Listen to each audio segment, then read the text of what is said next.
திமுகவின் ஆட்சியை அகற்றி ஒரு புதிய காற்று தமிழகத்தில் வீச வேண்டுமானால் அதற்கு எல்லோரும் ஒருமித்த ஒரு கூட்டணியாக இருந்து அதை தேர்தலை சந்திப்பது என்பது என்னை பொறுத்த வரைக்கும் அது ஒரு நல்ல ஒரு முன்னேற்பாடாக இருக்கும் அப்படின்னு நான் நினைக்கிறேன்.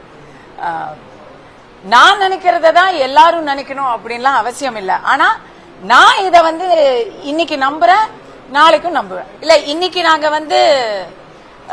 கடந்த ஒரு மாதமாக என்னுடைய நான் சந்தித்துக் கொண்டிருக்கும் வேறுபாடுகள், என் வாழ்க்கை ரொம்ப மாறி போச்சு இந்த ஒரு மாசமா. அந்த மாற்றங்களை பத்தி தான் நாங்க இன்னைக்கு பேசணும். கொஞ்சம் அரசியலும் பேசியிருக்கோம், மொத்த அரசியலும் பேசி முடிச்சுட்டு தான் அவங்க கிட்ட சொல்ல போறோம். சரிங்களா? இன்னும் ஒரு முக்கியமான விஷயம், இதை நீங்க யாரும் கேட்கலனாலும் நான் இதை சொல்றேன். நீங்க கேள்வி அப்புறம் வேணா கேட்டு எடிட் பண்ணிக்கோங்க. இளையராஜா அவர்களை பற்றிய சர்ச்சை. இளையராஜா என்பவர் ஒரு இசை கடவுள். கடவுளுக்கு கோயிலுக்கு போகணுங்கிற அவசியமே இல்ல. இளையராஜா அவர்கள் எங்க போனாலும் அதுவே அவரே ஒரு கடவுள், ஒரு கோயில் தான். ஆனா அவர் என்னவோ உள்ள விடல, கோயிலுக்குள்ள விடல அப்படிங்கிற மாதிரி ஒரு சர்ச்சை வந்திருக்கிறத வன்மையாக கண்டிக்கிறேன். இப்படிப்பட்ட பிரச்சாரங்களை வச்சு எத்தனை நாளுக்கு தான் ஏமாற்றுவார் இந்த நாட்டிலே?